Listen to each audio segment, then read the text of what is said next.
मेरे सामाजिक परिवार के सभी सदस्यों को यथोचित प्रणाम, राम राम। स्वागत है आपका अपने कार्यक्रम HST ज्योतिष में।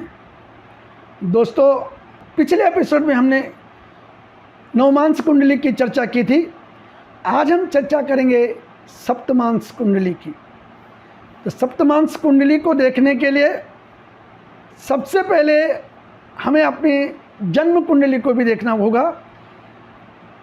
जन्म कुंडली में जो पंचम भाव है वो संतान का भाव होता है।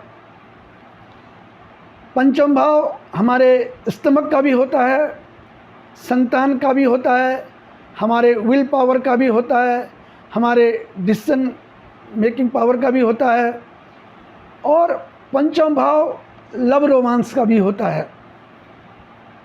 तो आज हम चर्चा करेंगे सप्तमांस कुंडली में कि संतान के पक्ष में हम आज बात करेंगे।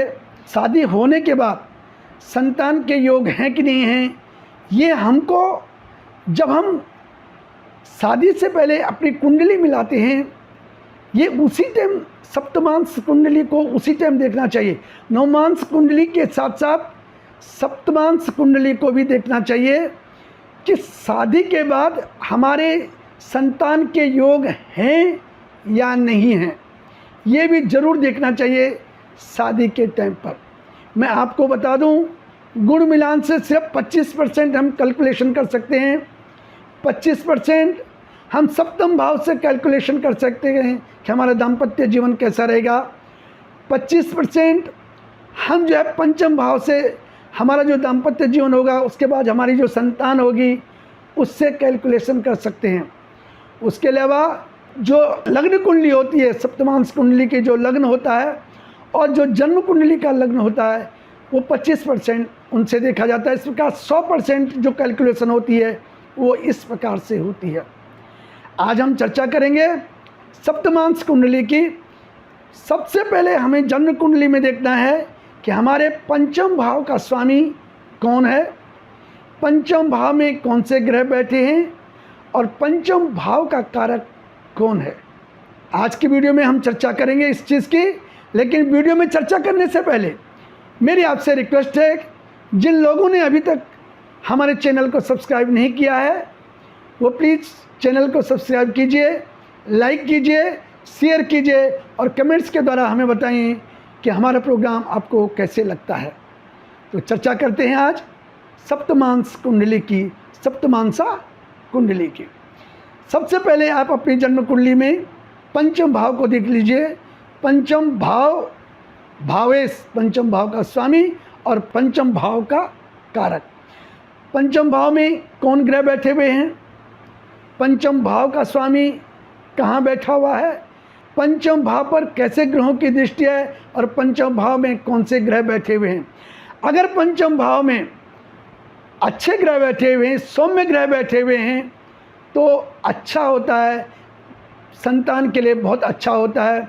अगर पंचम भाव पर मेल ग्रहों की दृष्टि होती है, हमेशा सबसे पहले पुत्र रत्न की आपको प्राप्ति होती है। अगर पंचम भाव पर फीमेल ग्रहों की अगर दृष्टि होती है तो पहली संतान जो है पुत्री होती है।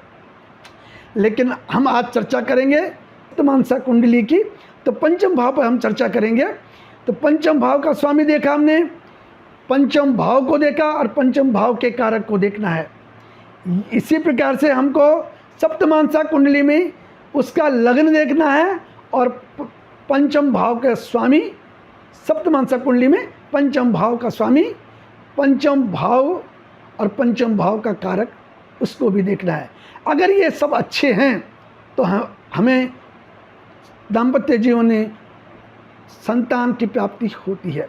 अब देख लीजिए, मैं आपको एक चीज़ बता दूं, पंचम भाव में अगर कोई ऐसे ग्रह बैठे हुए हैं जैसे सेपरेटिव टेंडेंसी लेकर के सूर्य है, राहु है, शनि है, तो दिक्कत आती है। पंचम भाव के आगे और पीछे दोनों तरफ जो है अगर पाप ग्रह बैठे हैं तब भी दिक्कत आती है।